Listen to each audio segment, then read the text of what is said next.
ਸੋ ਹਾਂਜੀ ਦੋਸਤੋ, ਸਤਿ ਸ਼੍ਰੀ ਅਕਾਲ ਜੀ। ਮੈਂ ਰਮਨਦੀਪ ਸਿੰਘ ਇੱਕ ਵਾਰੀ ਫਿਰ ਹਾਜ਼ਰ ਹਾਂ ਤੁਹਾਡੇ ਆਪਣੇ ਚੈਨਲ ਰਮਨ ਇੰਸਟੀਟਿਊਟ ਤੇ, ਅਤੇ ਸਵਾਗਤ ਕਰਦਾ ਜੀ ਸਾਰਿਆਂ ਦਾ ਇੱਕ ਵਾਰ ਤੋਂ ਫਿਰ ਇਸ ਚੈਨਲ ਦੇ ਉੱਤੇ। ਸੋ ਵੀਡੀਓ ਸ਼ੁਰੂ ਕਰਨ ਤੋਂ ਪਹਿਲਾਂ ਰਿਕੁਐਸਟ ਹੈ ਕਿ ਜਿਹੜੇ ਵਿਦਿਆਰਥੀ ਇਸ ਚੈਨਲ ਤੇ ਪਹਿਲੀ ਵਾਰ ਆਏ ਨੇ ਉਹ ਚੈਨਲ ਨੂੰ ਸਬਸਕ੍ਰਾਈਬ ਕਰ ਲੈਣਾ ਤੇ ਨਾਲ ਹੀ ਬੈਲ ਆਈਕਨ ਤੇ ਕਲਿੱਕ ਕਰ ਲੈਣ, ਤਾਂ ਜੋ ਤੁਹਾਨੂੰ ਜਿਹੜੀ ਆਉਣ ਵਾਲੀ ਲੇਟੈਸਟ ਵੀਡੀਓ ਉਹ ਸਭ ਤੋਂ ਪਹਿਲਾਂ ਮਿਲਦੀ ਰਹੇ। ਸੋ ਇਸ ਚੈਨਲ ਦੇ ਉੱਤੇ ਪੀਐਸ ਟੈਟ, ਸੀ ਟੈਟ, ਮਾਸਟਰ ਗੇਡਰ, ਐਨਟੀਟੀ ਤੇ ਪਟਵਾਰੀ ਦੇ ਐਗਜ਼ਾਮ ਦੇ ਨਾਲ ਸੰਬੰਧਿਤ ਵੀਡੀਓਜ਼ ਅਪਲੋਡ ਕੀਤੀਆਂ ਜਾਂਦੀਆਂ ਨੇ। ਉਹ ਤੁਸੀਂ ਪਲੇਲਿਸਟ ਦੇ ਵਿੱਚੋਂ ਜਾ ਕੇ ਆਪਣੇ ਵਿਸ਼ੇ ਦੇ ਅਕੋਰਡਿੰਗ ਅਤੇ ਆਪਣੇ ਕੋਰਸ ਦੇ ਅਕੋਰਡਿੰਗ ਦੇਖ ਸਕਦੇ ਹੈਗੇ ਹੋ। ਸੋ ਅੱਜ ਦਾ ਸੈਸ਼ਨ ਜਿਹੜਾ ਹੈ ਉਹ ਹਿਸਟਰੀ ਦੇ ਨਾਲ ਰਿਲੇਟਡ ਹੈ, ਕਿਉਂਕਿ ਪੀਐਸ ਟੈਟ ਜਿਹੜਾ ਹੈ ਉਹ ਬੜਾ ਕਰੀਬ ਆ ਚੁੱਕਿਆ ਹੈ। ਸੋ ਉਸ ਦੇ ਨਾਲ ਸੰਬੰਧਿਤ 50 ਜਿਹੜੇ ਐਮਸੀਕਿਊ ਆਪਾਂ ਡਿਸਕਸ ਕਰਾਂਗੇ। ਪਾਰਟ ਨੰਬਰ ਫਸਟ ਹੈ। ਸੋ ਇਸ ਤੋਂ ਪਹਿਲਾਂ ਜਿਹੜਾ ਹੈ ਸਵਿਕਸ ਦੀ ਵੀਡੀਓ ਅਪਲੋਡ ਹੋ ਚੁੱਕੀ ਹੈ, ਉਹ ਤੁਸੀਂ ਦੇਖ ਸਕਦੇ ਹੈਗੇ ਹੋ ਪਲੇਲਿਸਟ ਦੇ ਵਿੱਚੋਂ ਜਾ ਕੇ। ਇਸ ਤੋਂ ਇਲਾਵਾ ਆਈ ਬਟਨ ਦੇ ਵਿੱਚ ਮੈਂ ਐਡ ਕਰ ਦੇਵਾਂਗਾ ਜਿਹੜੀਆਂ ਸੀਡੀਪੀ ਦੀਆਂ ਕਲਾਸਾਂ ਹੋਈਆਂ ਨੇ, ਅਤੇ ਨਾਲ ਹੀ ਸਵਿਕਸ ਦੀ, ਉਹ ਤੁਸੀਂ ਇਸ ਦੇ ਵਿੱਚੋਂ ਜਾ ਕੇ ਦੇਖ ਸਕਦੇ ਹੈਗੇ ਹੋ। ਔਰ ਨੈਕਸਟ ਕਲਾਸ ਜਿਹੜੀ ਹੈ ਤੁਹਾਨੂੰ ਜਿਓਗ੍ਰਾਫੀ ਦੀ ਹੈ, ਜਿਹੜੀ ਜਲਦੀ ਹੀ ਤੁਹਾਨੂੰ ਮਿਲ ਜਾਵੇਗੀ। ਸੋ ਇਹ ਫਸਟ ਪਾਰਟ ਹੈ। 50 ਜਿਹੜੇ ਐਮਸੀਕਿਊ ਰਹਿਣਗੇ। ਸੋ ਸਾਰੇ ਜਿਹੜੇ ਵਨ ਲਾਈਨਰ ਰਹਿਣਗੇ, ਕਿਉਂਕਿ ਟਾਈਮ ਦੇ ਅਕੋਰਡਿੰਗ ਆਪਾਂ ਨੂੰ ਜ਼ਿਆਦਾ ਤੋਂ ਜ਼ਿਆਦਾ ਸਿਲੇਬਸ ਉਹ ਕਵਰ ਕਰਨਾ ਪੈਣਾ ਹੈ। ਤਾਂ ਸ਼ੁਰੂ ਕਰਦੇ ਹਾਂ ਸੈਸ਼ਨ ਇਹਦਾ। ਸੋ WhatsApp ਗਰੁੱਪ ਜੁਆਇਨ ਕਰਨ ਦੇ ਲਈ ਤੁਸੀਂ ਇਸ ਨੰਬਰ ਦੇ ਉੱਪਰ ਕੰਟੈਕਟ ਕਰ ਸਕਦੇ ਹੋ, ਜਿੱਥੇ ਤੁਹਾਨੂੰ ਸਾਰੀਆਂ PDF ਆ ਜਿਹੜੀਆਂ ਉਹ ਮਿਲਦੀਆਂ ਰਹਿਣਗੀਆਂ। ਗਰੁੱਪ ਪੇਡ ਅਗਰ ਤੁਸੀਂ ਜੁਆਇਨ ਕਰਨਾ ਚਾਹੁੰਦੇ ਤਾਂ ਫੀਸ ਪੇ ਕਰਕੇ ਇਸ ਦੇ ਵਿੱਚ ਐਡ ਹੋ ਸਕਦੇ ਹੋ। ਵੀਡੀਓ ਨੂੰ ਲਾਈਕ ਕਰਨਾ, ਸ਼ੇਅਰ ਕਰਨਾ ਅਤੇ ਕਮੈਂਟ ਬਾਕਸ ਦੇ ਵਿੱਚ ਆਪਣੇ ਸੁਝਾਅ ਦੇਣੇ ਤੁਸੀਂ ਨਾ ਭੁੱਲਿਆ ਕਰੋ। ਅਤੇ ਜਿਹੜੇ ਵਿਦਿਆਰਥੀ ਨਵੇਂ ਆਉਂਦੇ ਹੁੰਦੇ ਨੇ ਉਹ ਪਲੀਜ਼ ਚੈਨਲ ਨੂੰ ਸਬਸਕ੍ਰਾਈਬ ਜ਼ਰੂਰ ਕਰ ਲਿਆ ਕਰੋ। ਤਾਂ ਸ਼ੁਰੂ ਕਰਦੇ ਹਾਂ ਸੈਸ਼ਨ ਅੱਜ ਦਾ। ਸੋ ਫਸਟ ਕੁਐਸਚਨ ਹੈ ਜੀ, ਇਤਿਹਾਸ ਦਾ ਪਿਤਾਮਾ ਕਿਸ ਨੂੰ ਕਿਹਾ ਜਾਂਦਾ ਹੈ? ਸੋ ਹਿਸਟਰੀ ਦਾ ਜਿਹੜਾ ਫਾਦਰ ਹੈ ਉਹ ਇਹਨਾਂ ਦੇ ਵਿੱਚੋਂ ਕਿਸ ਨੂੰ ਕਿਹਾ ਜਾਂਦਾ ਹੈ? ਰਾਈਟ ਐਸ ਦਾ ਆਨਸਰ ਹੈਰੋਡੋਟਸ। ਸੋ ਹੈਰੋਡੋਟਸ ਜਿਹੜਾ ਹੈ ਉਸ ਨੂੰ ਇਤਿਹਾਸ ਦਾ ਪਿਤਾ ਕਿਹਾ ਜਾਂਦਾ ਹੈ, ਕਿਉਂਕਿ ਹਿਸਟਰੀ ਸਬਜੈਕਟ ਜਿਹੜਾ ਹੈ ਜਾਂ ਹਿਸਟਰੀ ਜਿਹੜੀ ਹੈ ਉਹਦੀ ਹੋਂਦ ਜਿਹੜੀ ਹੈ ਉਹ ਹੈਰੋਡੋਟਸ ਦੇ ਨਾਲ ਹੋਈ ਹੈ। ਸੋ ਉਸ ਨੇ ਇਸ ਨੂੰ ਜਿਹੜਾ ਹੋਂਦ ਦੇ ਵਿੱਚ ਲਿਆਂਦਾ ਹੈ। ਸੋ ਇਹ ਸਾਰੇ ਹੀ ਜਿਹੜੇ ਇੰਪੋਰਟੈਂਟ ਕੁਐਸਚਨ ਨੇ ਸਿਰਫ ਉਹਨਾਂ ਨੂੰ ਹੀ ਡਿਸਕਸ ਕਰਾਂਗੇ ਆਪਾਂ। ਕੋਈ ਵੀ ਫਾਲਤੂ ਕੁਐਸਚਨ ਜਿਹੜਾ ਹੈ ਐਕਸਟਰਾ ਮੀਨਸ ਕੋਈ ਨਹੀਂ ਕਰਾਂਗੇ। ਸੋ ਮੋਸਟਲੀ ਜਿਹੜਾ ਹੈ 10ਵੀਂ ਤੱਕ ਜਾਂ +2 ਤੱਕ ਦਾ ਸਿਲੇਬਸ ਹੁੰਦਾ ਹੈ ਪੀਐਸ ਟੈਟ ਦੇ ਵਿੱਚ, ਅਤੇ ਉਸੇ ਦੇ ਵਿੱਚੋਂ ਹੀ ਇਸ ਨੂੰ ਕਵਰ ਕੀਤਾ ਜਾਂਦਾ ਹੈ, ਜੋ ਕਿ ਜ਼ਿਆਦਾਤਰ ਮੋਸਟਲੀ NCERT ਦੇ ਵਿੱਚੋਂ ਹੁੰਦਾ ਹੈ। ਸੋ ਇਸ ਕਰਕੇ ਜਿੰਨੇ ਵੀ MCQ ਹੋਣਗੇ ਮੋਸਟਲੀ NCERT ਦੇ ਵਿੱਚੋਂ ਹੀ ਕ੍ਰੀਏਟ ਕਰਾਂਗਾ। ਓਕੇ, ਸੋ ਨੈਕਸਟ ਕੁਐਸਚਨ ਹੈ, ਰਮਾਇਣ ਦੀ ਰਚਨਾ ਕਿਸ ਨੇ ਕੀਤੀ ਹੈ? ਸੋ ਰਮਾਇਣ ਦੀ ਰਚਨਾ ਜਿਹੜੀ ਹੈ ਮਹਾਰਿਸ਼ੀ ਵਾਲਮੀਕ ਦੇ ਦੁਆਰਾ ਕੀਤੀ ਗਈ ਹੈ, ਜੋ ਕਿ ਹਿੰਦੂ ਧਰਮ ਜਾਂ ਭਾਰਤ ਦੇ ਇਤਿਹਾਸ ਬਾਰੇ ਬੜੀ ਬਹੁਮੁੱਲੀ ਜਾਣਕਾਰੀ ਸਾਨੂੰ ਪ੍ਰਾਪਤ ਕਰ ਦਿੰਦਾ ਹੈ, ਜਾਂ ਸਾਨੂੰ ਪ੍ਰਾਪਤ ਹੁੰਦੀ ਹੈ, ਜਿਸ ਤੋਂ ਨਾ ਜਿਹੜੀ ਕਿ ਕਾਫੀ ਫੇਮਸ ਹੈ। ਠੀਕ ਹੈ, ਸੋ ਇਹ ਬਹੁਤ ਵਾਰ ਇੱਕ ਕੁਐਸਚਨ ਪੁੱਛਿਆ ਗਿਆ ਹੈ, ਰਮਾਇਣ ਜਿਹੜੀ ਹੈ ਜਾਂ ਮਹਾਭਾਰਤ ਜਿਹੜੀ ਹੈ ਉਹ ਕਿਸ ਦੇ ਦੁਆਰਾ ਰਚੀ ਗਈ ਹੈ, ਜੋ ਕਿ ਨੈਕਸਟ ਕੁਐਸਚਨ ਦੇ ਵਿੱਚ ਤੁਹਾਨੂੰ ਮਿਲ ਜਾਵੇਗੀ। ਸੋ ਇਹ ਰਮਾਇਣ, ਸੋ ਰਮਾਇਣ ਦੀ ਜਿਹੜੀ ਰਚਨਾ ਕੀਤੀ ਗਈ ਸੀ ਮਹਾਰਿਸ਼ੀ ਵਾਲਮੀਕ ਦੇ ਦੁਆਰਾ ਕੀਤੀ ਗਈ ਸੀ। ਨੈਕਸਟ ਕੁਐਸਚਨ ਹੈ, ਕੌਟਲਿਆ ਨੇ ਕਿਹੜੀ ਕਿਤਾਬ ਲਿਖੀ ਸੀ? ਸੋ ਮੋਸਟ ਇੰਪੋਰਟੈਂਟ ਕੁਐਸਚਨ ਹੈ। ਸੋ ਕੌਟਲਿਆ ਦੇ ਦੁਆਰਾ ਜਿਹੜਾ ਹੈ ਅਰਥ ਸ਼ਾਸਤਰ ਜਿਹੜੀ ਬੁੱਕ ਹੈ ਉਹ ਲਿਖੀ ਗਈ ਸੀਗੀ, ਜੋ ਕਿ ਚੰਦਰਗੁਪਤ ਮੌਰੀਆ ਦਾ ਪ੍ਰਧਾਨ ਮੰਤਰੀ ਸੀਗਾ। ਸੋ ਇਸ ਤੋਂ ਇਲਾਵਾ ਚੰਦਰਗੁਪਤ ਮੌਰੀਆ ਨੂੰ ਰਾਜਾ ਬਣਾਉਣ ਵਾਲਾ, ਕਿੰਗ ਬਣਾਉਣ ਵਾਲਾ ਜਿਹੜਾ ਇਹ ਕੌਟਲਿਆ ਨੂੰ ਹੀ ਮੰਨਿਆ ਜਾਂਦਾ ਹੈ। ਔਰ ਇਸ ਪੁਸਤਕ ਦੇ ਵਿੱਚ ਉਸ ਸਮੇਂ ਦੀ ਰਾਜਨੀਤਿਕ ਅਤੇ ਆਰਥਿਕ ਸਥਿਤੀ ਨੂੰ ਜਿਹੜਾ ਪ੍ਰੈਜ਼ੈਂਟ ਕੀਤਾ ਗਿਆ ਹੈ। ਖਾਸ ਤੌਰ ਦੇ ਉੱਪਰ ਰਾਜਨੀਤੀ ਨੂੰ ਲੈ ਕੇ ਬੜੇ ਅੱਛੇ ਜਾਂ ਬਹੁਤ ਜਿਹੜੇ ਇਫੈਕਟਿਵ ਤਰੀਕੇ ਦੇ ਨਾਲ ਸਿਧਾਂਤ ਪੇਸ਼ ਕੀਤੇ ਗਏ ਨੇ ਕਿ ਇੱਕ ਰਾਜਾ ਜਿਹੜਾ ਹੈ ਉਹ ਕਿਸ ਤਰੀਕੇ ਦੇ ਨਾਲ ਕੰਮ ਕਰ ਸਕਦਾ ਹੈ, ਉਹ ਸਾਨੂੰ ਅਰਥ ਸ਼ਾਸਤਰ ਦੇ ਵਿੱਚੋਂ ਦੇਖਣ ਨੂੰ ਮਿਲ ਸਕਦੇ ਆ। ਚੌਥਾ ਕੁਐਸਚਨ ਹੈ, ਸਾਂਚੀ ਦਾ ਸਤੂਪ ਸਾਡੇ ਦੇਸ਼ ਦੇ ਕਿਸ ਰਾਜ ਵਿੱਚ ਸਥਿਤ ਹੈ? ਜੋ ਕਿ ਬੁੱਧ ਧਰਮ ਦੇ ਨਾਲ ਸੰਬੰਧਿਤ ਹੈ, ਔਰ ਸਭ ਤੋਂ ਉੱਚਾ ਜਿਹੜਾ ਸਤੂਪ ਮੰਨਿਆ ਜਾਂਦਾ ਹੈਗਾ ਤਾਂ ਸਾਂਚੀ ਦਾ ਜਿਹੜਾ ਸਤੂਪ ਹੈ ਇਹ ਕਿਹੜੇ ਰਾਜ ਦੇ ਵਿੱਚ ਸਥਿਤ ਹੈ? ਤਾਂ ਮੱਧ ਪ੍ਰਦੇਸ਼ ਰਾਜ ਹੈ, ਜੋ ਕਿ ਸਾਡੇ ਭਾਰਤ ਦੇ ਵਿੱਚ ਹੈ, ਔਰ ਭਾਰਤ ਦਾ ਦਿਲ ਵੀ ਮੰਨਿਆ ਜਾਂਦਾ ਹੈ, ਇਸ ਨੂੰ ਹਾਰਟ ਵੀ ਕਿਹਾ ਜਾਂਦਾ ਹੈ, ਕਿਉਂਕਿ ਸੈਂਟਰ ਦੇ ਵਿੱਚ ਸਥਿਤ ਹੈ, ਇੱਕ ਹਾਰਟ ਦੀ ਭੂਮਿਕਾ ਨਿਭਾਉਂਦਾ ਹੈ। ਸੋ ਮੱਧ ਪ੍ਰਦੇਸ਼ ਨੂੰ ਜਿਹੜਾ ਹੈ ਹਾਰਟ ਆਫ ਇੰਡੀਆ ਵੀ ਕਿਹਾ ਜਾਂਦਾ ਹੈ, ਔਰ ਇਸੇ ਸਥਾਨ ਵਿਖੇ ਹੀ ਸਾਂਚੀ ਦਾ ਜਿਹੜਾ ਸਤੂਪ ਹੈ, ਜਿਹੜਾ ਕਿ ਬੁੱਧ ਧਰਮ ਦੇ ਨਾਲ ਸੰਬੰਧਿਤ ਸਭ ਤੋਂ ਵੱਡਾ ਸਤੂਪ ਹੈ। ਨੈਕਸਟ ਹੈ 5 ਨੰਬਰ, ਆਦਿ ਮਨੁੱਖ ਨੇ ਆਵਾਜਾਈ ਦੀ ਸਹੂਲਤ ਲਈ ਕਿਸ ਦੀ ਖੋਜ ਕੀਤੀ? ਸੋ ਇਹਦੇ ਵਿੱਚ ਸਭ ਤੋਂ ਇੰਪੋਰਟੈਂਟ ਹੈ ਕਿ ਪਹੀਆ। ਹਾਲਾਂਕਿ ਅੱਗ ਦੀ ਖੋਜ ਜਾਂ ਪਹੀਏ ਦੀ ਖੋਜ ਜਿਹੜੀ ਹੈ ਇਹ ਵੀ ਇਹਨਾਂ ਤੋਂ ਹੀ ਹੋਈ ਹੈ, ਬਟ ਸਭ ਤੋਂ ਇੰਪੋਰਟੈਂਟ ਹੈ ਕਿ ਆਵਾਜਾਈ ਦੀ। ਠੀਕ ਹੈ, ਕਿਉਂਕਿ ਜ਼ਿਆਦਾਤਰ ਕੁਐਸਚਨ ਇਸ ਨੂੰ ਲੈ ਕੇ ਪੁੱਛਿਆ ਜਾਂਦਾ ਹੈ ਕਿ ਆਵਾਜਾਈ ਦੀ ਖੋਜ ਜਿਹੜੀ ਹੈ ਜਾਂ ਸਹੂਲਤ ਦੇ ਲਈ ਜਿਹੜੀ ਹੈ ਕਿਸ ਚੀਜ਼ ਦੀ ਖੋਜ ਹੋਈ? ਤਾਂ ਆਦਿ ਮਨੁੱਖ ਨੇ ਇਸ ਦੇ ਲਈ ਲੱਕੜ ਦੇ ਪਹੀਏ ਦੀ ਜਿਹੜੀ ਹੈ ਪੱਥਰ ਦੇ ਪਹੀਏ ਦੀ ਖੋਜ ਕੀਤੀ, ਫਿਰ ਉਸ ਤੋਂ ਬਾਅਦ ਲੱਕੜ, ਫਿਰ ਉਸ ਤੋਂ ਬਾਅਦ ਮਾਡਰਨ ਤਰੀਕੇ ਨਾਲ ਰਬੜ ਵਗੈਰਾ ਜਿਹੜੀ ਹੈ ਨਾ ਉਹ ਹੋਂਦ ਦੇ ਵਿੱਚ ਆ ਚੁੱਕੀ ਹੈ। ਨੈਕਸਟ ਹੈ 6 ਨੰਬਰ, ਪੁਰਾਤਨ ਯੁੱਗ ਨੂੰ ਹੋਰ ਕਿਹੜੇ ਨਾਮ ਨਾਲ ਜਾਣਿਆ ਜਾਂਦਾ ਹੈ? ਸੋ ਇਹ ਵੀ ਕਾਫੀ ਇੰਪੋਰਟੈਂਟ ਹੁੰਦੇ ਨੇ, ਅਕਸਰ ਇਹਨਾਂ ਬਾਰੇ ਵੀ ਕੁਐਸਚਨ ਜਿਹੜੇ ਉਹ ਆ ਜਾਂਦੇ ਹੁੰਦੇ ਨੇ। ਸੋ ਪੁਰਾਤਨ ਪੱਥਰ ਯੁੱਗ ਜਿਹੜਾ ਹੈ ਇਸ ਨੂੰ ਕਿਹਾ ਜਾਂਦਾ ਹੈ ਪੈਲੀਆਲਿਥਿਕ ਪੀਰੀਅਡ। ਸੋ ਇਸ ਨੂੰ ਕਿਹਾ ਜਾਂਦਾ ਹੈ ਪੁਰਾਤਨ ਪੱਥਰ ਯੁੱਗ। ਸੋ ਇਸ ਦਾ ਦੂਸਰਾ ਨਾਮ ਹੈ ਪੈਲੀਆਲਿਥਿਕ ਪੀਰੀਅਡ। ਠੀਕ ਹੈ, ਸੋ ਇਹ ਵੀ ਕਾਫੀ ਇੰਪੋਰਟੈਂਟ ਹੈ, ਸੋ ਇਸ ਨੂੰ ਵੀ ਪਲੀਜ਼ ਤੁਸੀਂ ਨੋਟ ਕਰ ਲੈਣਾ, ਕਿਉਂਕਿ ਅਕਸਰ ਇਸ ਤਰ੍ਹਾਂ ਦੇ ਕੁਐਸਚਨ ਵੀ ਆਉਂਦੇ ਰਹਿੰਦੇ ਨੇ। ਧਰਤੀ ਉੱਪਰ ਮਨੁੱਖ ਦੀ ਹੋਂਦ ਲਗਭਗ ਕਿੰਨੇ ਸਾਲ ਪੁਰਾਣੀ ਹੈ? ਸੋ ਅਗਰ ਅਸੀਂ ਸਾਡੇ ਯੂਨੀਵਰਸ ਦੀ ਗੱਲ ਕਰੀਏ ਤਾਂ ਉਹ 13.7 ਬਿਲੀਅਨ ਸਾਲ ਪੁਰਾਣਾ ਹੈ। ਸਭ ਤੋਂ ਪਹਿਲਾਂ ਬਿਗ ਬੈਂਗ ਦੀ ਥਿਊਰੀ ਸੀ ਜਿਹੜੀ, ਬਿਗ ਬੈਂਗ ਸਿਧਾਂਤ ਜਿਹੜਾ ਉਸ ਦੇ ਅਕੋਰਡਿੰਗ ਸਾਡੀ ਜਿਹੜਾ ਯੂਨੀਵਰਸ ਹੈ, ਬ੍ਰਹਿਮੰਡ ਜਿਹੜਾ ਹੈ ਉਹ 13.7 ਸਾਲ ਜਿਹੜਾ ਪੁਰਾਣਾ ਹੈ, ਬਿਲੀਅਨ ਦੇ ਵਿੱਚ ਹੈ। ਠੀਕ ਹੈ, ਅਗਰ ਅਸੀਂ ਸਾਡੇ ਧਰਤੀ ਦੇ ਉੱਪਰ ਮਨੁੱਖ ਦੀ ਹੋਂਦ ਦੀ ਗੱਲ ਕਰੀਏ, ਹਾਲਾਂਕਿ ਧਰਤੀ ਵੀ ਕਾਫੀ ਪਹਿਲਾਂ ਜਿਹੜੀ ਹੋਂਦ ਦੇ ਵਿੱਚ ਆ ਚੁੱਕੀ ਸੀਗੀ, ਤਕਰੀਬਨ 4.5 ਅਰਬ ਸਾਲ ਪਹਿਲਾਂ ਹੋਂਦ ਦੇ ਵਿੱਚ ਆਈ ਹੈ, ਬਟ ਮਨੁੱਖ ਜਿਹੜਾ ਹੈ ਉਹ ਮੋਸਟਲੀ 40 ਲੱਖ ਸਾਲ ਪਹਿਲਾਂ ਹੋਂਦ ਦੇ ਵਿੱਚ ਆਇਆ ਹੈ, ਜੋ ਕਿ ਬਾਂਦਰਾਂ ਦੇ ਰੂਪ ਦੇ ਵਿੱਚ ਸੀਗਾ। ਠੀਕ ਹੈ, ਹੌਲੀ ਹੌਲੀ ਇਹਦੀ ਜਿਹੜੀ ਸੱਭਿਅਤਾ ਦਾ ਵਿਕਾਸ ਹੁੰਦਾ ਰਿਹਾ ਹੈ। ਨੈਕਸਟ ਹੈ, ਮੱਧਕਾਲ ਦੇ ਵਿੱਚ ਭੀਮ ਬੈਠਕਾ ਨਾਮੀ ਸਥਾਨ ਤੇ ਬਣੀ ਚਿੱਤਰਕਾਰੀ ਕਿਸ ਰਾਜ ਦੇ ਵਿੱਚ ਸਥਿਤ ਹੈ? ਵੈਰੀ ਵੈਰੀ ਇੰਪੋਰਟੈਂਟ ਹੈ। ਮੱਧਕਾਲ ਦੇ ਵਿੱਚ ਲਿਖਿਆ ਸੀਗੀ, ਇਹ ਪੀਰੀਅਡ ਜਿਹੜਾ ਮੱਧਕਾਲ ਵਾਲਾ ਸੀਗਾ। ਭੀਮ ਬੈਠਕਾ ਨਾਮੀ ਸਥਾਨ ਸੀਗਾ ਜਿਹਦੇ ਉੱਪਰ ਚਿੱਤਰਕਾਰੀ ਬਣੀ ਹੋਈ ਹੈ। ਸੋ ਇਹ ਵੀ ਮੱਧ ਪ੍ਰਦੇਸ਼ ਦੇ ਵਿੱਚ ਹੀ ਹੈ। ਸੋ ਇੱਥੇ ਵੀ ਜਿਹੜਾ ਹੈ ਬੁੱਧ ਧਰਮ ਦੇ ਨਾਲ ਸੰਬੰਧਿਤ ਹੀ ਬੈਠਕਾਂ ਦੀ ਜਿਹੜੀਆਂ ਤਸਵੀਰਾਂ, ਜਿਹੜੀ ਚਿੱਤਰਕਾਰੀ ਹੈ ਉਹ ਦੇਖਣ ਨੂੰ ਮਿਲਦੀ ਹੈ। ਨੈਕਸਟ ਹੈ, ਮੱਧ ਪੱਥਰ ਯੁੱਗ ਨੂੰ ਕਿਸ ਨਾਮ ਨਾਲ ਜਾਣਿਆ ਜਾਂਦਾ ਹੈ? ਮੱਧ ਪੱਥਰ ਯੁੱਗ, ਇਹ ਹੈ ਪੁਰਾਤਨ ਪੱਥਰ ਯੁੱਗ, ਜਿਹੜਾ 6 ਨੰਬਰ ਕੁਐਸਚਨ ਹੈ, ਇੱਥੇ ਗੱਲ ਕੀਤੀ ਗਈ ਹੈ ਮੱਧ ਪੱਥਰ, ਜਾਣੀ ਕਿ ਪੁਰਾਤਨ ਪੱਥਰ ਯੁੱਗ ਤੋਂ ਬਾਅਦ ਦਾ ਸਮਾਂ। ਸੋ ਇਸ ਨੂੰ ਮੱਧ ਯੁੱਗ ਕਿਹਾ ਜਾਂਦਾ ਹੈ। ਸੋ ਇਸ ਦਾ ਦੂਸਰਾ ਨਾਮ ਹੈ ਮੈਸੋਲਿਥਿਕ ਕਾਲ। ਠੀਕ ਹੈ, ਮੈਸੋਲਿਥਿਕ, ਮੈਸੋ ਤੋਂ ਮਤਲਬ ਮਿਡ, ਸੋ ਇਸ ਤੋਂ ਤੁਸੀਂ ਈਜ਼ੀ ਜਿਹੜਾ ਹੈ ਨਾ ਯਾਦ ਰੱਖ ਸਕਦੇ। ਮੈਸੋ ਤੋਂ ਯਾਨੀ ਕਿ ਪੰਜਾਬੀ 'ਚ ਗੱਲ ਕਰੀਏ ਮੰਮੇ ਤੋਂ ਯਾਦ ਰੱਖਣਾ ਹੈ, ਤਾਂ ਮੈਸੋ ਔਰ ਮੱਧ ਦੋਨਾਂ ਤੋਂ ਤੁਸੀਂ ਬਣਾ ਕੇ ਦੇਖ ਲੈਣਾ ਹੈ ਕਿ ਮਿਡਲ ਦੇ ਵਿੱਚ ਜਾਂ ਮੱਧ ਦੇ ਵਿੱਚ ਆਉਂਦਾ ਹੈ। ਪੁਰਾਤਨ ਦੇ ਵਿੱਚ ਹੈ ਪਹਿਲੀ। ਠੀਕ ਹੈ, ਪਹਿਲੀ ਯਾਨੀ ਕਿ ਪੱਪੇ ਤੇ ਆ ਰਿਹਾ ਹੈ, ਸੋ ਇਹ ਵੀ ਪੱਪੇ ਤੇ ਆ ਰਿਹਾ ਹੈ, ਸੋ ਇੱਥੋਂ ਤੁਸੀਂ ਇਸ ਨੂੰ ਧਿਆਨ 'ਚ ਰੱਖ ਸਕੋਗੇ। ਓਕੇ, ਨੈਕਸਟ ਹੈ, ਭਾਰਤ ਦੀ ਸਭ ਤੋਂ ਪੁਰਾਣੀ ਸੱਭਿਅਤਾ ਜਿਹੜੀ ਸਿੰਧ ਨਦੀ ਦੇ ਕੰਢੇ ਦੇ ਉੱਪਰ ਵਿਕਸਿਤ ਹੋਈ ਸੀ, ਉਸ ਨੂੰ ਕੀ ਕਿਹਾ ਜਾਂਦਾ ਹੈ? ਸਿੰਧ ਨਦੀ, ਇੰਡਸ ਰਿਵਰ ਦੇ ਕੰਢੇ ਦੇ ਉੱਪਰ ਭਾਰਤ ਦੀ ਸਭ ਤੋਂ ਪ੍ਰਾਚੀਨ ਤੇ ਸਭ ਤੋਂ ਵਿਕਸਿਤ ਸੱਭਿਅਤਾ ਕਿਹੜੀ ਸੀਗੀ? ਸੋ ਇਹ ਸੀਗੀ ਸਿੰਧੂ ਘਾਟੀ ਦੀ ਸੱਭਿਅਤਾ, ਜਿਸ ਨੂੰ ਅਸੀਂ ਹੜੱਪਾ ਸੱਭਿਅਤਾ ਦੇ ਨਾਮ ਨਾਲ ਵੀ ਜਾਣਦੇ ਹੈਗੇ ਆਂਗੇ। ਸੋ ਹੜੱਪਾ ਸੱਭਿਅਤਾ ਇਸ ਕਰਕੇ ਕਿਹਾ ਜਾਂਦਾ ਹੈ ਕਿਉਂਕਿ ਜਿਹੜਾ ਇਹਦਾ ਪਹਿਲਾ ਸਥਾਨ ਲੱਭਿਆ ਗਿਆ ਸੀ ਉਸ ਦਾ ਨਾਮ ਹੜੱਪਾ ਰੱਖਿਆ ਗਿਆ ਸੀ। ਉਸ ਤੋਂ ਬਾਅਦ ਹੀ ਜਿਹੜਾ ਇਸ ਨੂੰ ਹੜੱਪਾ ਸੱਭਿਅਤਾ ਕਹਿਣਾ ਸ਼ੁਰੂ ਕੀਤਾ ਸੀ। ਸਿੰਧ ਨਦੀ ਦੇ ਕੰਢੇ ਦੇ ਉੱਪਰ ਬਸੀ ਹੋਈ ਹੈ, ਜਿਹਦੇ ਕਾਰਨ ਕਰਕੇ ਇਸ ਨੂੰ ਸਿੰਧ ਘਾਟੀ ਦੀ ਸੱਭਿਅਤਾ ਵੀ ਕਿਹਾ ਜਾਂਦਾ ਹੈ। ਓਕੇ, ਸਿੱਧੀ ਸ਼ੁਰੂਆਤ ਜਿਹੜੀ ਹੈ ਉਹ 1854 ਦੇ ਵਿੱਚ ਹੋ ਗਈ ਸੀ ਲੱਭਣੀ, ਕਿਉਂਕਿ ਬ੍ਰਿਟਿਸ਼ ਅਧਿਕਾਰੀਆਂ ਦੇ ਦੁਆਰਾ ਜਦੋਂ ਰੇਲਵੇ ਲਾਈਨ ਵਿਛਾਈ ਜਾ ਰਹੀ ਸੀ ਲਾਹੌਰ ਦੇ ਕਰੀਬ, ਤਾਂ ਉੱਥੇ ਸਭ ਤੋਂ ਪਹਿਲੇ ਜਿਹੜੀ ਅਵਸ਼ੇਸ਼ ਇਸ ਦੇ ਮਿਲੇ ਸੀਗੀ। ਬਟ ਬਾਅਦ ਦੇ ਵਿੱਚ ਇਹਦੀ ਖੋਜ ਜਿਹੜੀ ਕੰਟੀਨਿਊ ਰਹੀ ਅਤੇ 1921 ਦੇ ਵਿੱਚ ਪਹਿਲਾ ਕੇਂਦਰ ਖੋਜਿਆ ਜਾਂਦਾ ਹੈ ਜਿਸ ਦਾ ਨਾਮ ਸੀ ਹੜੱਪਾ। ਨੈਕਸਟ ਹੈ, ਸਿੰਧ ਘਾਟੀ ਦੀ ਸੱਭਿਅਤਾ ਦੇ ਲੋਕ ਕਿਸ ਦੇਵੀ ਦੀ ਪੂਜਾ ਕਰਦੇ ਸਨ? ਸੋ ਮਾਤਾ ਦੇਵੀ ਦੀ ਪੂਜਾ ਕਰਦੇ ਸੀ। ਸੋ ਇਹਦਾ ਸਾਨੂੰ ਇਸ ਗੱਲ ਤੋਂ ਪਤਾ ਲੱਗਦਾ ਹੈ ਕਿਉਂਕਿ ਜਿੰਨੀਆਂ ਵੀ ਪੁਰਾਣੀਆਂ ਤਸਵੀਰਾਂ ਮਿਲੀਆਂ ਨੇ ਜਾਂ ਜਿੰਨੇ ਵੀ ਸਿੱਕੇ ਮਿਲੇ ਨੇ, ਮੂਰਤੀਆਂ ਮਿਲੀਆਂ ਨੇ, ਉਹਨਾਂ ਸਾਰਿਆਂ ਦੇ ਉੱਪਰ ਇਸ ਤਰ੍ਹਾਂ ਦੀ ਫੋਟੋ ਜਿਹੜੀ ਹੈ ਉਹ ਬਣੀ ਹੋਈ ਹੈ। ਇਸ ਆਧਾਰ 'ਤੇ ਇਹ ਮੰਨਿਆ ਜਾਂਦਾ ਹੈ ਕਿ ਪੁਰਾਣੇ ਜਾਂ ਸਿੰਧੂ ਘਾਟੀ ਦੀ ਸੱਭਿਅਤਾ ਦੇ ਵਿੱਚ ਮਾਤਾ ਦੇਵੀ ਦੀ ਜਿਹੜੀ ਪੂਜਾ ਹੈ ਉਹ ਸਭ ਤੋਂ ਵੱਧ ਕੀਤੀ ਜਾਂਦੀ ਸੀਗੀ। ਓਕੇ, ਔਰ ਇਹ ਵੀ ਕਹਿ ਸਕਦੇ ਹਾਂ ਕਿ ਜ਼ਿਆਦਾ ਮਾਨ ਸਨਮਾਨ ਵੀ ਉਸ ਸਮੇਂ ਦੇ ਵਿੱਚ ਇਸਤਰੀ ਨੂੰ ਦਿੱਤਾ ਜਾਂਦਾ ਸੀ, ਹੈ ਨਾ। ਸੋ ਦੇਵੀ ਸੀ ਜਿਹੜੀ, ਉਸ ਨੂੰ ਇੱਕ ਸ਼ਕਤੀ ਦਾ ਪ੍ਰਤੀਕ ਮੰਨਿਆ ਜਾਂਦਾ ਸੀ ਇੱਥੇ। ਨੈਕਸਟ ਹੈ,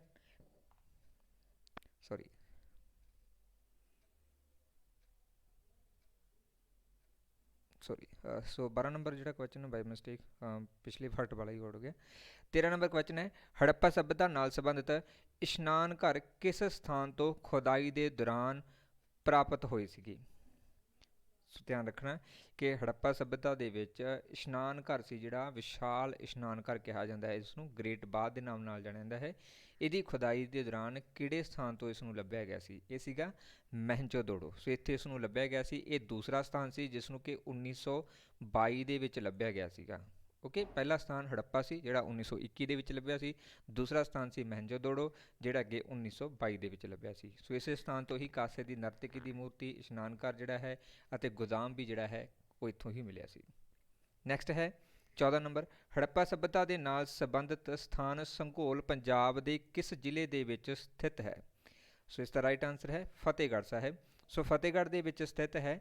ਠੀਕ ਹੈ, ਸੋ ਕਈ ਵਾਰ ਇਹ ਲੁਧਿਆਣਾ ਵੀ ਦੇਖਣ ਨੂੰ ਮਿਲਦਾ ਹੈ। ਅਗਰ ਅਸੀਂ ਪੁਰਾਣੀਆਂ ਜਿਹੜੀਆਂ ਥਿਊਰੀ ਵਾਲੀ ਬੁੱਕਸ ਪੜ੍ਹਾਂਗੇ ਉੱਥੇ ਸਾਨੂੰ ਲੁਧਿਆਣਾ ਵੀ ਦੇਖਣ ਨੂੰ ਮਿਲਦਾ ਹੈ, ਬਟ ਵਰਤਮਾਨ ਸਮੇਂ ਅਸੀਂ ਗੱਲ ਕਰੀਏ ਤਾਂ ਸੰਘੋਲ ਜਿਹੜਾ ਹੈ ਉਹ ਪੰਜਾਬ ਦੇ ਫਤਿਹਗੜ੍ਹ ਸਾਹਿਬ ਜ਼ਿਲ੍ਹੇ ਦੇ ਵਿੱਚ ਦੇਖਣ ਨੂੰ ਮਿਲਦਾ ਹੈ। ਓਕੇ, ਨੈਕਸਟ ਹੈ, ਹੜੱਪਾ ਸੱਭਿਅਤਾ ਮਿਸਰ ਦੀ ਸੱਭਿਅਤਾ ਦੇ ਨਾਲੋਂ ਲਗਭਗ ਕਿੰਨੇ ਗੁਣਾ ਵੱਡੀ ਸੀਗੀ? ਹੜੱਪਾ ਸੱਭਿਅਤਾ ਮਿਸਰ ਦੀ ਸੱਭਿਅਤਾ ਦੇ ਨਾਲੋਂ ਕਿੰਨੀ ਵੱਡੀ ਸੀਗੀ? ਹੜੱਪਾ ਸੱਭਿਅਤਾ ਅਤੇ ਮਿਸਰ ਦੀ ਸੱਭਿਅਤਾ ਇਕੱਠੀਆਂ ਹੀ ਸੀਗੀਆਂ, ਮੋਸਟਲੀ ਇੱਕੋ ਜਿਹੀਆਂ ਹੀ ਮੰਨੀਆਂ ਜਾਂਦੀਆਂ ਨੇ, ਬਟ ਇਹ ਸੱਭਿਅਤਾ ਜਿਹੜੀ ਸੀਗੀ 20 ਗੁਣਾ ਵੱਡੀ ਸੀਗੀ ਮਿਸਰ ਦੇ ਨਾਲੋਂ, ਜਾਣੀ ਕਿ ਸੰਸਾਰ ਦੀ ਸਭ ਤੋਂ ਵੱਡੀ ਵੀ ਕਹਿ ਸਕਦੇ ਹਾਂ ਆਪਾਂ ठीक है, हड़प्पा सभ्यता। और यह अज तो तकरीबन 5000 साल पुरानी सभ्यता हैगी जिसनों कि 2250 ਦੇ ਵਿੱਚ ਮੰਨਿਆ ਜਾਂਦਾ ਹੈ ਕਿ ਉਸ ਸਮੇਂ ਦੇ ਵਿੱਚ ਇਹ ਇਸਟੈਬਲਿਸ਼ ਸੀਗੀ। ਠੀਕ ਹੈ, 2250 ਦੇ ਵਿੱਚ। ਸੋ ਅੱਜ ਉਸ ਨੂੰ 5000 ਸਾਲ ਜਿਹੜੇ ਆ ਉਹ ਹੋ ਚੁੱਕੇ ਹੈਗੇ ਨੇ। ਨੈਕਸਟ ਹੈ सिद्ध घाटी की सभ्यता का पतन कदों होया। सो राइट आंसर 1500 ईस्वी पूर्व के विच इस सभ्यता का पतन हो गया। 2250 के विच यह डिवेलप हुई सी, यानी कि अज इसनूं जिहड़ा है 5000 साल हो चुके हैं। इसके पतन के कारण ये सीगे, एक तो यह मन्निया जाता है कि इत्थे हड़ आउण लग गए सीगे। सिंध घाटी की जिहड़ी सिद्ध नदी सीगी, इंडस रिवर सी अते उसदियां जिहड़ियां सहायक नदियां सी उन्हां दे विच हड़ आ गए सी, जिहदे कारण करके सभ्यता खत्म हो गई सी। दूसरा यह मन्निया जाता है कि आर्यन जिहड़ा है वार-वार हमले के दौरान ये सभ्यता के लोग इस स्थान को छड्ड के दूसरे स्थान के उपर चले गए सीगे। तीसरा एक मन्निया जाता है कि इस स्थान विखे सोका पै गया सीगा और इस तो इलावा मलेरिया वर्गियां जिहड़ियां हैजा वर्गियां बीमारियां ने ओह फैल चुकियां सी, जिहदे कारण करके लोग इत्थों दे मर गए सी अते इस सभ्यता का जिहड़ा पतन हो चुकिया सी। नैक्सट है सिद्ध घाटी की सभ्यता के विच पशुपति भगवान किस नूं कहा जाता है। तो भगवान शिव नूं कहा जाता है। सो इसके जिहड़े 3 सिर दिखाए गए सी, इसके नाल ही शेर भी जिहड़े हैं इसते बिठाए गए सीगे। 3 सिरां वाला जां इसनूं त्रिमुखी भी कहा जाता है, पशुपति भी कहा जाता है। सो यह भगवान शिव की मूर्ति जिहड़ी है उस समय मन्नी जाती है। उस समय दे विच शायद इसनूं पशु के रूप दे विच जिहड़ा प्रजेंट किया सी, जानी कि उहदे जो फोटो है चित्रकार जिहड़ी है उहदे विच पशुआं दे जिहड़े सिर भी वो जोड़े हुए सीगे। नैक्सट है संसार की सब तो पुरानी पुस्तक किहड़ी है। Very very important. तो संसार की सब तो पुरानी पुस्तक है ऋग्वेद, जो कि भारत दे विच लिखी गई सी। सो काफ़ी इंपॉर्टेंट है, संस्कृत दे विच लिखी हुई है। संसार दियां सब तो पुरानियां पुस्तकों के विच ते संसार दियां सब तो महत्वपूर्ण पुस्तकों के विच आउंदी है ऋग्वेद। सो ये 4 वेद सीगे, बट प्रमुख इन्हां दे विचों ऋग्वेद ही है जो कि सब तो पहला लिखा गया सी। और इस समय के दौरान नूं जिहड़ा है वैदिक काल भी कहा जाता सी, जदों इन्हां नूं लिखा गया सीगा ऋग्वेद नूं। नैक्सट है 4 वेदां के नाम। सो 4 वेद जिहड़े हैगे ने ऋग्वेद हो गया, सामवेद हो गया, जुजरवेद हो गया तो अथर्ववेद हो गया। सब तो पहला ऋग्वेद लिखा गया, दूसरे लास्ट के विच जिहड़ा है अथर्ववेद लिखा गया, दूसरे नंबर पर सामवेद तो तीसरे नंबर के उपर युजुर्वेद। ठीक है, जिहड़ा ऋग्वेद सीगा ये वैदिक काल दे विच लिखा गया है अते 3 जिहड़े लास्ट वाले नेगे ये उत्तर वैदिक काल दे विच लिखे गए सीगे। ठीक है, पहला ऋग्वेद जिहड़ा है वैदिक काल दे विच लिखा गया है, सामवेद, जुजरवेद ते अथर्ववेद जिहड़े ने ये उत्तर वैदिक काल दे विच लिखे गए नेगे, ये जरूर याद रखना। नैक्सट है वैदिक सभ्यता के लोगों नूं की कहा जाता सी, आर्यन लोग। ठीक है, क्योंकि जो सिद्धू घाटी की सभ्यता का पतन होंदा है 1500 ईस्वी पूर्व के विच, तां उस तो बाद आर्यन लोग जिहड़े ने वो भारत दे विच एंटर होंदे ने अते इन्हां लोकां नूं ही वैदिक सभ्यता के लोग कहा जाता है ते इन्हां दे द्वारा ही ऋग्वेद ग्रंथी जिहड़ी है वो रचना की गई सी। नैक्सट है सप्त सिद्धू जां 7 नदियां का देश किसनूं कहा जाता है। सो राइट है इसका आंसर पंजाब। सो ये मोस्ट इंपॉर्टेंट है। सो सप्त सिद्धू का मतलब है कि 7 नदियां जां 7 दरिया वगदे सीगे, जिहदे विच झेलम, ब्यास, सतलुज, रावी ये आ जाते सी। बट इस तो इलावा 2 दरिया उस समय विच ऐड सीगे, वो सी एक सरस्वती अते एक सिंध। ओके, सो ये याद रखना सरस्वती इते सिंध नूं मिला के जिहड़ा है 7 नदियां हो जांदियां ने। वैसे सारियां दूजियां 5 छोटियां नेगियां। ठीक है, वर्तमान समय पंजाब दे विच 3 नदियां ने, जिहदे विच रावी, ब्यास ते सतलुज आउंदी हैगी। नैक्सट है बहुत ज़्यादा शक्तिशाली राजा नूं की कहा जाता सी प्राचीन इतिहास के विच। सो बहुत ज़्यादा जिन्होंने तो कह सकते हैं बहुत ज़्यादा शक्तिशाली सी, बहुत बड़ा सम्राज हुंदा सी, उन्हां नूं कहा जाता सी सम्राट। ठीक है, सम्राट सीगे जिहड़े वो सब तो शक्तिशाली हुंदे सी, जिहदे अधीन सब तो वध राज हुंदे सीगे। शक्तिशाली भी उन्हां नूं मन्निया जांदा सी। प्राचीन काल विच समाज किहड़े 4 वर्गां दे विच वंडिया होया सी अते उस नूं कहा जाता सी। सो राइट है इसका आंसर वर्ण वंड। ठीक है, प्राचीन सीगा जिहड़ा वो प्राचीन समाज जिहड़ा वो 4 भागां दे विच वंडिया होया सीगा, जिहदे विच 4 कास्टां होंदियां सीगीआं। सो उस नूं प्राचीन काल दे विच कहा जाता सी वर्ण वंड। नैक्सट है 24 नंबर वैदिक काल दे विच अपला, कोशा ते विशवारा ये कौन सीगियां। वैदिक काल दे विच है तो वैदिक काल दे विच ये उस समय दियां पढ़ियां लिखियां होइयां प्रसिद्ध इस्त्रियां सीगियां, अपला, कोशा ते विशवारा। ओके, ये उस समय दियां लिटरेट जिहड़ियां लेडीज़ सीगियां, जानी कि भी कह सकते हैं कि वैदिक काल एक इहो जिहा काल सी जिहदे विच इस्त्रियां नूं पढ़न दा हक दिता जांदा सी। नैक्सट है वैदिक काल दे विच पिंड दे मुखी नूं की कहा जांदा सी। वैदिक काल दे विच पिंड दे मुखी नूं की कहा जांदा सी। ਸੋ ਰਾਈਟ ਹੈ ਇਸ ਦਾ ਆਨਸਰ ਗ੍ਰਾਮਣੀ।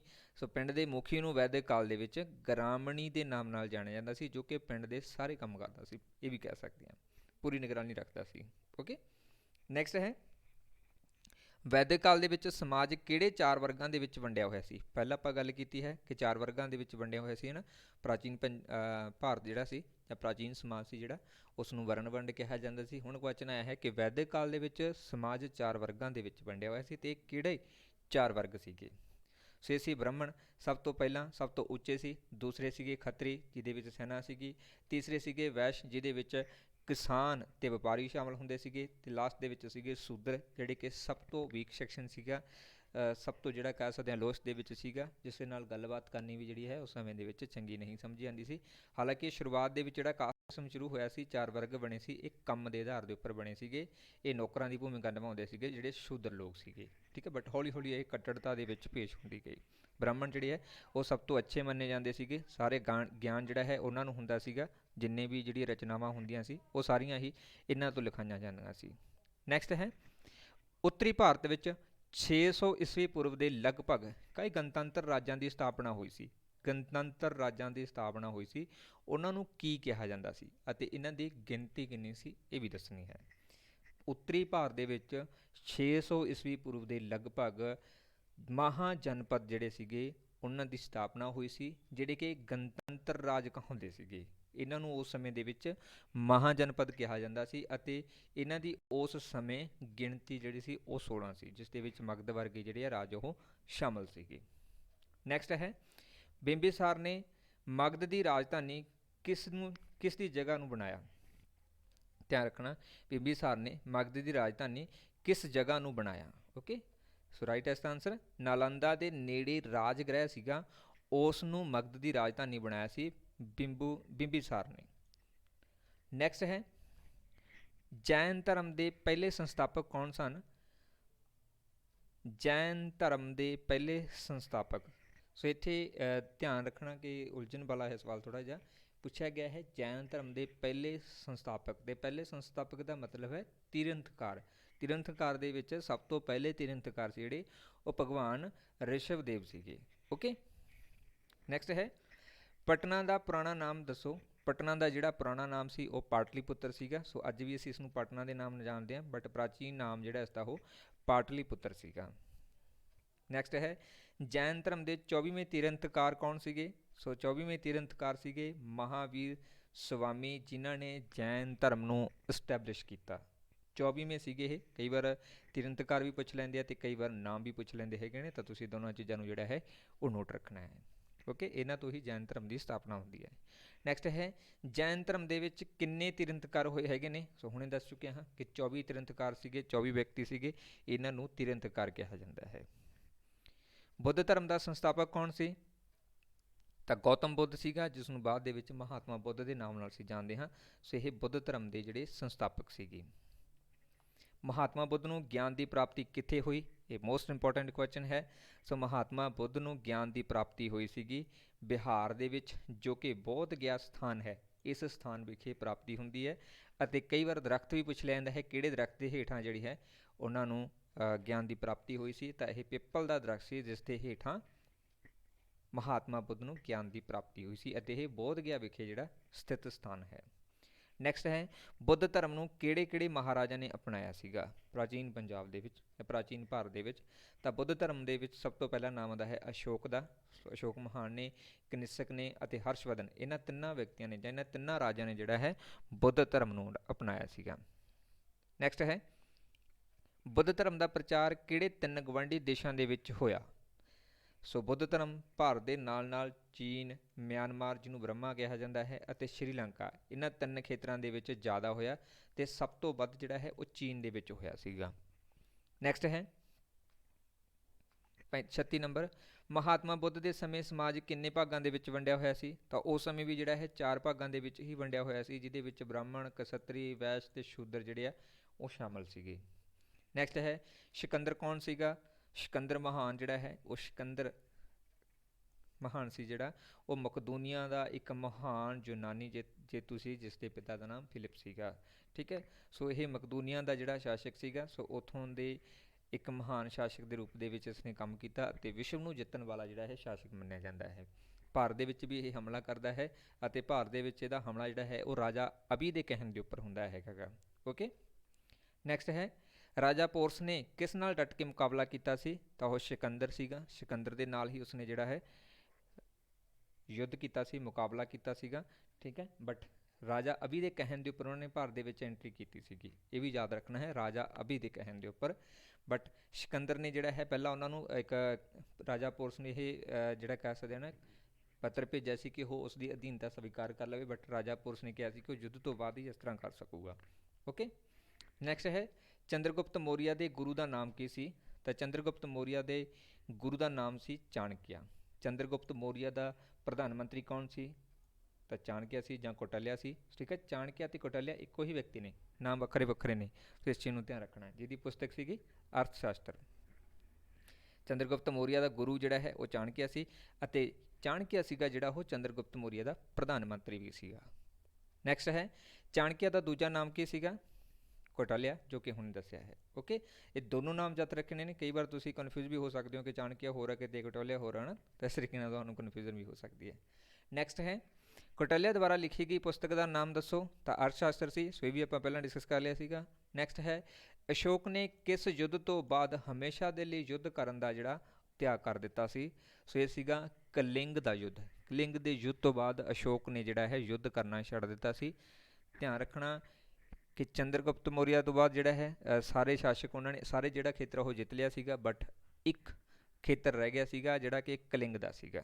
ਠੀਕ ਹੈ, ਸੋ ਉਸ ਨੂੰ ਅਸ਼ੋਕ ਨੇ ਜਿੱਤਿਆ ਸੀ ਅਤੇ ਅਸ਼ੋਕ ਦੀ ਇਹ ਪਹਿਲੀ ਅਤੇ ਆਖਰੀ ਲੜਾਈ ਸੀਗੀ। ਇਸ ਦੇ ਦੌਰਾਨ ਬਹੁਤ ਵੱਡੀ ਮਾਤਰਾ ਦੇ ਵਿੱਚ ਲੋਕ ਮਾਰੇ ਜਾਂਦੇ ਨੇ। ਇਸ ਚੀਜ਼ ਤੋਂ ਪ੍ਰਭਾਵਿਤ ਹੋ ਕੇ ਅਸ਼ੋਕ ਜਿਹੜਾ ਹੈ ਉਹ ਕਲਿੰਗ ਦੇ ਯੁੱਧ ਤੋਂ ਬਾਅਦ ਹਮੇਸ਼ਾ ਦੇ ਲਈ ਯੁੱਧ ਕਰਨ ਦੀ ਨੀਤੀ ਨੂੰ ਤਿਆਗ ਦਿੰਦਾ ਹੈ ਅਤੇ ਮਨੁੱਖਤਾ ਦੀ ਭਲੀ ਦੇ ਲਈ ਆਪਣਾ ਸਾਰਾ ਜਿਹੜਾ ਹੈ ਜ਼ਿੰਦਗੀ ਉਹ ਲਗਾ ਦਿੰਦਾ ਹੈ। ਨੈਕਸਟ ਹੈ ਅਸ਼ੋਕ ਨੇ ਕਿਸ ਧਰਮ ਨੂੰ ਅਪਣਾਇਆ?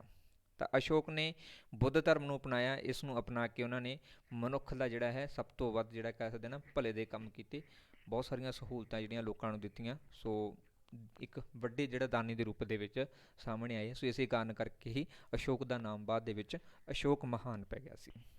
ਨੈਕਸਟ ਹੈ ਸਾਡੇ ਦੇਸ਼ ਦੇ ਰਾਸ਼ਟਰੀ ਚਿੰਨ੍ਹ ਅਸ਼ੋਕਾ ਸਤੰਭ ਨੂੰ ਮੰਨਿਆ ਗਿਆ ਹੈ, ਇਹ ਕਿੱਥੇ ਸਥਿਤ ਹੈ? ਸੋ ਅਸ਼ੋਕਾ ਦੇ ਦੁਆਰਾ ਸਤੰਭ ਬਣਾਇਆ ਗਿਆ ਸੀ। ਇਸ ਨੂੰ ਅਸ਼ੋਕਾ ਸਤੰਭ ਦੇ ਨਾਮ ਨਾਲ ਜਾਣਿਆ ਜਾਂਦਾ ਹੈ। ਇਹ ਹੈ ਕਿੱਥੇ ਸੀਗਾ? ਇਹ ਸਾਰਨਾਥ ਵਿਖੇ ਸਥਿਤ ਹੈ, ਜੋ ਕਿ ਉੱਤਰ ਪ੍ਰਦੇਸ਼ ਦੇ ਵਿੱਚ ਹੈ, ਜੋ ਕਿ ਅਸ਼ੋਕ ਦੇ ਦੁਆਰਾ ਬਣਾਇਆ ਹੋਇਆ ਹੈ। ਠੀਕ ਹੈ, ਜਿਹਦੇ ਵਿੱਚ 3 ਸ਼ੇਰਾਂ ਦੀ ਜਿਹੜੀ ਮੂਰਤੀ ਲੱਗੀ ਹੈ, ਜੋ ਕਿ ਸਾਡਾ ਰਾਸ਼ਟਰੀ ਚਿੰਨ੍ਹ ਹੈ। ਮੋਸਟਲੀ 1 ਰੁਪਏ ਦੇ ਸਿੱਕੇ ਦੇ ਉੱਪਰ ਇਸ ਦੀ ਜਿਹੜੀ ਤਸਵੀਰ ਬਣੀ ਹੁੰਦੀ ਹੈ, ਸਿੱਕਾ ਜਿਹੜਾ ਹੁੰਦਾ ਹੈ ਉਹਦੇ ਉੱਪਰ 3 ਸ਼ੇਰਾਂ ਦੀ ਜਿਹੜੀ ਪਿਕਚਰ ਲੱਗੀ ਹੋਈ ਹੈ, ਉੱਤੇ ਤੁਸੀਂ ਦੇਖ ਸਕਦੇ ਹੋ। ਨੈਕਸਟ ਹੈ ਮੌਰੀਆ ਵੰਸ਼ ਦੇ ਮਹਾਨ ਸ਼ਾਸਕਾਂ ਦੇ ਨਾਮ ਦੱਸੋ ਜਿਸ ਦੀ ਗਿਣਤੀ ਸੰਸਾਰ ਦੇ ਮਹਾਨ ਰਾਜਿਆਂ ਦੇ ਵਿੱਚ ਕੀਤੀ ਜਾਂਦੀ ਹੈ? ਤਾਂ ਮੌਰੀਆ ਦੇ ਵਿੱਚ ਅਸ਼ੋਕ ਮਹਾਨ ਹੈ, ਕਿਉਂਕਿ ਚੰਦਰਗੁਪਤ ਮੌਰੀਆ ਤੋਂ ਬਾਅਦ ਸਭ ਤੋਂ ਪ੍ਰਸਿੱਧ ਜਾਂ ਸਭ ਤੋਂ ਮਹਾਨ ਅਸ਼ੋਕ ਹੀ ਰਹੇ ਨੇ, ਜਿਸ ਨੇ ਕਿ ਯੁੱਧ ਕਰਨ ਦੀ ਨੀਤੀ ਨੂੰ ਤਿਆਗ ਕੇ ਮਨੁੱਖਤਾ ਦੇ ਭਲੇ ਦੀ ਗੱਲ ਕੀਤੀ ਹੈ। ਇਸੇ ਕਾਰਨ ਕਰਕੇ ਇਹਨਾਂ ਦੇ ਨਾਮ ਨਾਲ ਮਹਾਨ ਸ਼ਬਦ ਜਿਹੜਾ ਹੈ ਉਹ ਜੁੜ ਜਾਂਦਾ ਹੈ। ਨੈਕਸਟ ਹੈ ਅੰਤਮ ਮੌਰੀਆ ਸਮਰਾਟ ਕੌਣ ਸੀ ਅਤੇ ਉਸ ਨੂੰ ਕਿਸ ਨੇ ਮਾਰਿਆ? ਮੌਰੀਆ ਸਮਰਾਜ ਜਾਂ ਗੁਪਤ ਸਮਰਾਜ ਦੇ ਵਿੱਚ ਉਸ ਦਾ ਅੰਤਮ ਸਮਰਾਟ ਸੀ ਜਿਹੜਾ ਉਹ ਬ੍ਰਿਧਰਥ ਸੀਗਾ, ਜਿਹੜਾ ਕਿ ਅੰਤਮ ਮੌਰੀਆ ਸਮਰਾਟ ਸੀ, ਜਿਸ ਨੂੰ ਕਿ ਉਸਦੇ ਸੈਨਾਪਤੀ ਪੁਸ਼ਯਾਮਿੱਤਰ ਨੇ ਜਿਹੜਾ ਹੈ ਪੁਸ਼ਯਾਮਿੱਤਰ ਸੰਘ ਨੇ ਜਿਹੜਾ ਹੈ ਮਾਰ ਦਿੱਤਾ ਸੀ। ਅਤੇ ਇਸ ਤੋਂ ਬਾਅਦ ਪੁਸ਼ਯਾਮਿੱਤਰ ਨੇ ਜਿਹੜਾ ਹੈ ਸੁੰਗ ਵੰਸ਼ ਦੀ ਜਿਹੜੀ ਹੈ ਸਥਾਪਨਾ ਕੀਤੀ ਸੀਗੀ ਗੁਪਤ ਸਮਰਾਜ ਤੋਂ ਬਾਅਦ। ਓਕੇ, ਮੌਰੀਆ ਸਮਰਾਜ ਤੋਂ ਬਾਅਦ। ਨੈਕਸਟ ਹੈ ਵਿਦਿਆਚਲ ਪਰਬਤ ਅਤੇ ਨਰਮਦਾ ਨਦੀ ਦੇ ਦੱਖਣੀ ਇਲਾਕੇ ਨੂੰ ਕੀ ਕਿਹਾ ਜਾਂਦਾ ਹੈ? ਤਾਂ ਇਸ ਨੂੰ ਦੱਖਣ ਕਿਹਾ ਜਾਂਦਾ ਹੈ। ਵਿਦਿਆਚਲ ਪਰਬਤ ਅਤੇ ਨਰਮਦਾ ਨਦੀ ਦਾ ਜਿਹੜਾ ਖੇਤਰ ਭਾਰਤ ਦੇ ਵਿੱਚ ਦੇਖਣ ਨੂੰ ਮਿਲਦਾ ਉਹਨੂੰ ਦੱਖਣ ਕਿਹਾ ਜਾਂਦਾ ਹੈ। ਨੈਕਸਟ ਹੈ ਸਾਤਵਾਹਨਾਂ ਨੇ ਦੱਖਣ ਵਿੱਚ ਕਿੰਨਾ ਸਮਾਂ ਰਾਜ ਕੀਤਾ? ਸਾਤਵਾਹਨ ਸੀਗੇ ਜਿਹੜੇ, ਤਾਂ ਉਹਨਾਂ ਨੇ ਲਗਭਗ 300 ਸਾਲਾਂ ਤੱਕ ਸ਼ਾਸਨ ਕੀਤਾ, ਰਾਜ ਕੀਤਾ ਸਾਤਵਾਹਨਾਂ ਦੇ ਦੁਆਰਾ ਦੱਖਣ ਦੇ ਵਿੱਚ, ਜੋ ਕਿ ਵਿਦਿਆਚਲ ਪਰਬਤ ਅਤੇ ਨਰਮਦਾ ਨਦੀ ਦੇ ਦੱਖਣੀ ਇਲਾਕੇ ਦੇ ਵਿੱਚ ਸਥਿਤ ਹੈ।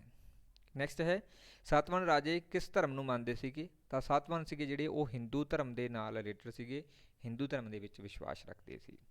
ਨੈਕਸਟ ਹੈ ਮਹਾਪਛਾਨ ਕਿਸ ਨੂੰ ਕਿਹਾ ਜਾਂਦਾ ਹੈ? ਤਾਂ ਮਹਾਪਛਾਨ ਜਿਹੜਾ ਹੈ ਉਹ ਕਿਸੇ ਵਿਸ਼ਾਲ ਪੱਥਰ ਨੂੰ ਮਹਾਪਛਾਨ ਕਹਿੰਦੇ ਸੀਗੇ। ਓਕੇ, ਮਹਾਪਛਾਨ ਕਿਸ ਨੂੰ ਕਿਹਾ ਜਾਂਦਾ ਹੈ? ਕਿਸੇ ਵਿਸ਼ਾਲ ਪੱਥਰ ਨੂੰ ਮਹਾਪਛਾਨ ਕਿਹਾ ਜਾਂਦਾ ਸੀਗਾ ਪ੍ਰਾਚੀਨ ਸਮੇਂ ਦੇ ਵਿੱਚ। ठीक है जी। सो ये ਸੀਗੇ ਸਾਡੇ ਹਿਸਟਰੀ ਦੇ MCQ ਜੋ ਕਿ ਕਾਫੀ ਇੰਪੋਰਟੈਂਟ ਰਹਿਣਗੇ ਤੁਹਾਡੇ ਲਈ। ਸੋ ਉਮੀਦ ਕਰਦਾ ਕਿ ਸੈਸ਼ਨ ਸਾਰਿਆਂ ਦੇ ਲਈ ਹੈਲਪਫੁਲ ਰਿਹਾ ਹੋਊਗਾ। ਸੋ WhatsApp ਗਰੁੱਪ ਜੁਆਇਨ ਕਰਨ ਦੇ ਲਈ ਤੁਸੀਂ ਇਸ ਨੰਬਰ ਦੇ ਉੱਪਰ ਕੰਟੈਕਟ ਕਰ ਸਕਦੇ ਹੋ। ਵੀਡੀਓ ਨੂੰ ਲਾਈਕ ਕਰਨਾ, ਸ਼ੇਅਰ ਕਰਨਾ ਅਤੇ ਕਮੈਂਟ ਸੈਸ਼ਨ ਦੇ ਵਿੱਚ ਆਪਣੇ ਸੁਝਾਅ ਦੇਣੇ ਤੁਸੀਂ ਨਾ ਭੁੱਲਿਆ ਕਰੋ। ਅਤੇ ਜਿਹੜੇ ਵਿਦਿਆਰਥੀ ਨਵੇਂ ਆਉਂਦੇ ਹੁੰਦੇ ਨੇ ਉਹ ਪਲੀਜ਼ ਚੈਨਲ ਨੂੰ ਸਬਸਕ੍ਰਾਈਬ ਜ਼ਰੂਰ ਕਰ ਲਿਆ ਕਰੋ। Thank you so much.